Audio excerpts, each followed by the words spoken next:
Grand Admiral Thrawn is pretty well known as one of the Empire's greatest tacticians whose strategic capabilities were unmatched. And I'm not talking about canon Thrawn, who literally made some of the dumbest mistakes ever and barely wins any battles on screen. No. I'm talking about Expanded Universe Grand Admiral Thrawn, who had this thing called skills.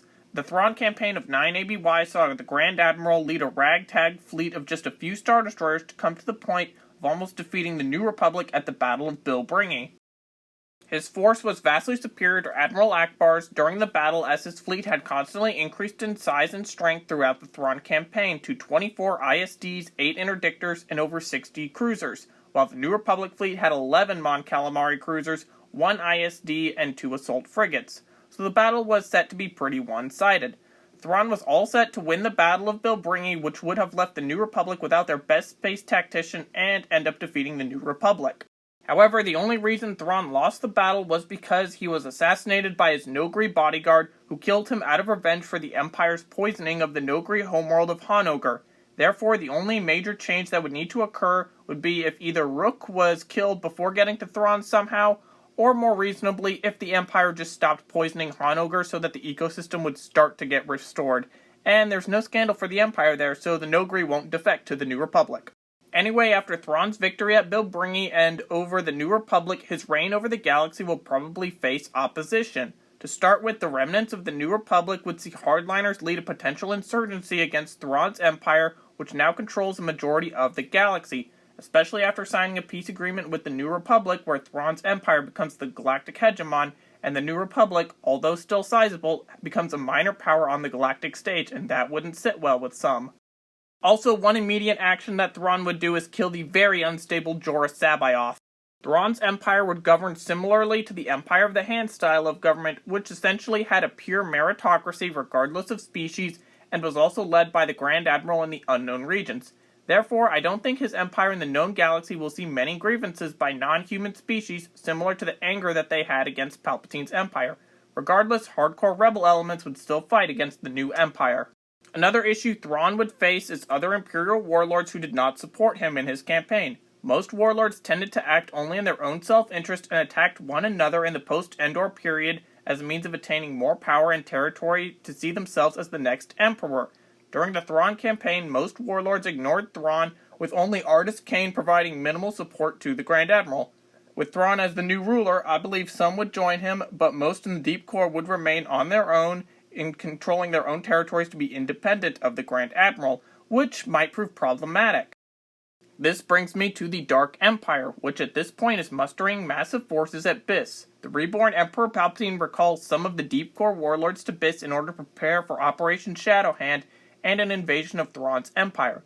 Most warlords would be in support of Palpatine, but the real question becomes, who all of Thrawn's forces support him? As on one hand, Thrawn had commanded them to victory and taken the galaxy, he'd has earned his position, let's say, but on the other hand, many Imperials would have preferred the old Empire style of ruling compared to Thrawn's empire. However, Palpatine doesn't really care which side Thrawn's troops are more sympathetic to, as Palpatine had viewed the post-Endor warlord era as a weeding out of the weak.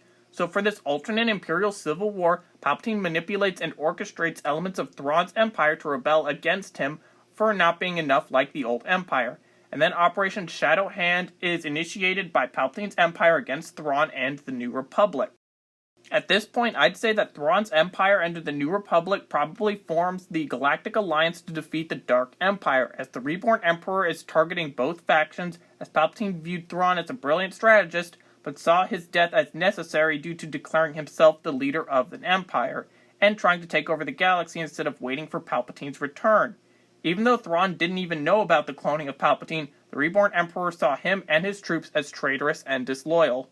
Most likely this war would end up seeing a Galactic Alliance victory against the Dark Empire, as all of the rebel heroes from the actual Operation Shadowhand are still alive except for Admiral Ackbar. However, the loss of Ackbar has been substituted by Grand Admiral Thrawn as well as his forces, which I feel like would increase the strength of the Alliance forces against the Dark Empire. Combine that with whatever super weapons Thrawn had been able to create in his one-year reign, as well as Thrawn's clone army, and the Dark Empire would still fall. But after Operation Shadowhand, the main goal of Thrawn and the Alliance will become preparation for the Yuzhang Vong War. Thrawn and the Chiss already knew about the Vong and even fought against them in skirmishes in the unknown regions. Thrawn would then inform the Galactic Alliance's leadership of the Vong and strengthen the Alliance's military over the next decade and a half with mass production of Imperial-class Star Destroyers and Nebula-class Star Destroyers. Additionally, Thrawn would cooperate with the Chiss while building up the Empire of the Hand as a buffer, and Thrawn would not hesitate to put funding into massive super weapons. The Yuzang Vong War would still break out at the same time that it did in actual galactic history, but this time the galactic hegemon isn't a new republic being headed by one of the worst chancellors in galactic history. Instead, the Galactic Alliance would not let the Yuzang Vong establish a foothold in the galaxy and would instead send a large force right when the Yuzang Vong arrive. Then the Galactic Alliance would go into full total war militarization mode. At the same time, the Empire of the Hand cooperates with the Chiss to prepare for a large defense along the galactic borders. When the Vong continue their advance, and especially when the Chiss are attacked, the galaxy prepares an offensive into the unknown regions where this alternate Yuzang Vong War would primarily take place, and this war sees massive fleets and super weapons be put up against the Yuzang Vong along the galactic barriers and of course into the unknown regions. And after years of fighting, I would say the Galactic Alliance eventually turns its resources towards monitoring other threats in the unknown regions after a victory. But this is of course just my opinion. What do you think would have happened if Thrawn won the Battle of Bilbringi? Let me know in the comments, and thank you for watching.